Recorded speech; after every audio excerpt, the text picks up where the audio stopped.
পাকিস্তানকে হয়টাসের সুখস্মৃতি নিয়ে মধ্যরাতে দেশে ফিরেছে বাংলাদেশ জাতীয় ক্রিকেট দল। স্বাগতিকদের বিপক্ষে 2 ম্যাচের টেস্ট সিরিজ জয়ের পর ঘরের ফেরার আনন্দটা একটু বেশি হওয়ার কথা। হত্যা মামলার আসামি হওয়ায় সাকিব আল হাসানের দেশে ফেরা নিয়ে ছিল জল্পনা কল্পনা। স্বাভাবিকভাবে প্রশ্ন উঠেছে, দেশে না ফিরলে সাকিব এখন কোথায়? পাকিস্তান সফর শেষে দুভাগে বিভক্ত হয়ে দেশে ফিরছেন নাজমুল হোসেন শান্তরা। প্রথম বহর ঢাকায় পা রাখে রাত 11:30টায় আর দ্বিতীয় বহর পৌঁছায় রাত 2:15টায়।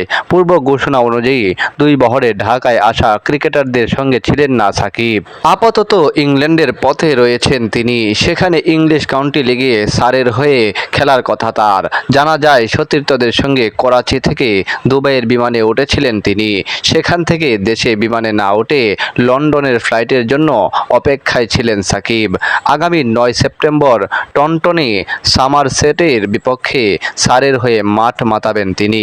সারের হয়ে 4টি ম্যাচ খেলার চুক্তি থাকলেও আপাতত খেলবেন 1 ম্যাচ, কারণ জাতীয় দলের প্রয়োজনে ছাড়তে হবে সারে। এই শর্তে তাকে অনাপত্তিপত্র দিয়েছে বাংলাদেশ ক্রিকেট বোর্ড। 2 টেস্ট ও 3 টি20 ম্যাচের সিরিজ খেলতে আগামী 15 সেপ্টেম্বর ভারত সফরে যাবে বাংলাদেশ দল। এ সফরেও দলের সঙ্গে থাকবেন সাকিব। এদিকে সাকিব ছাড়াও দলের সঙ্গে ঢাকায় ফিরেননি কোচিং স্টাফদের বেশ কয়েকজন সদস্য। ভারত সফরে যাওয়ার আগে ঢাকায় ফিরবেন তারা। জানা গেছে, বোর্ডের সঙ্গে জরুরি বৈঠক করতে দলের সঙ্গে ঢাকা ফিরলেও প্রধান কোচ চন্ডিকা হাথুরুসিংহে।